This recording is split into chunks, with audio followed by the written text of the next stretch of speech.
Então, pessoal, Ricardo ele é engenheiro, tá? E Ricardo chega aqui pela primeira vez há cerca de 2 anos, com algumas características muito particulares de uma doença rara chamada doença de Charcot-Marie-Tooth, que é uma neuropatia sensitiva motora hereditária. Eu queria encorajar vocês, né, e falar rapidinho sobre essa doença que causa atrofia nas mãos, atrofia nos pés, alteração de sensibilidade.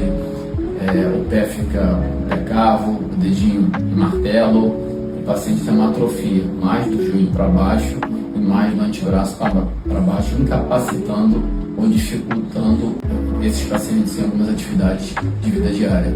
E aí eu queria trazer o Ricardo aqui, para o Ricardo comentar um pouco como é que foi essa questão do diagnóstico, que aspectos a doença comprometeu, mas assim, acima de tudo, mostrar que existe resiliência da parte dos pacientes raros. O Ricardo é um jovem, né, é quase um adolescente resiliente, que embora tenha algumas, né, incapacidades, deficiências provocadas pela doença, consegue tirar isso, né, de uma forma bem natural, obviamente com alguns probleminhas que envolvem a doença de Charcot. Ricardo, dá um pouquinho do seu depoimento aí. Fala um pouquinho. A doença se manifestou quando eu era criança, com relatos de professores de quedas mais frequentes do que as outras crianças. No meu caso, a progressão é bem lenta. Já passei por algumas intervenções cirúrgicas, mas consigo manter atividade física, musculação, natação. Consigo lidar bem com as restrições, e não é nada que me tire do estado normal. Estou bem adaptado e a gente vai tentando se manter ativo o máximo possível para poder manter a condição de fazer as coisas no dia.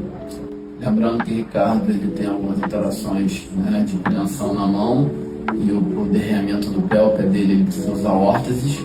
Muito importante a fisioterapia. Então, esses pacientes, quando eles começam a tropeçar, usar órtese, que são aqueles aparelhos que evitam que o pé caia, e que eles saibam até onde eles podem andar com as limitações deles. Andar não é do ponto de vista de deambular, mas andar é respeitar a doença. Então, uma boa fisioterapia, né, medidas de suporte, órteses, e obviamente o paciente gerenciar a força dele, não exacerbar muito a força dele. Então, esse é um exemplo de um querido paciente que eu acompanho há um bom tempo, que carrega uma doença, mas a doença fica em simbiose com ele, né? Acho que a doença tem medo de você, né, cara?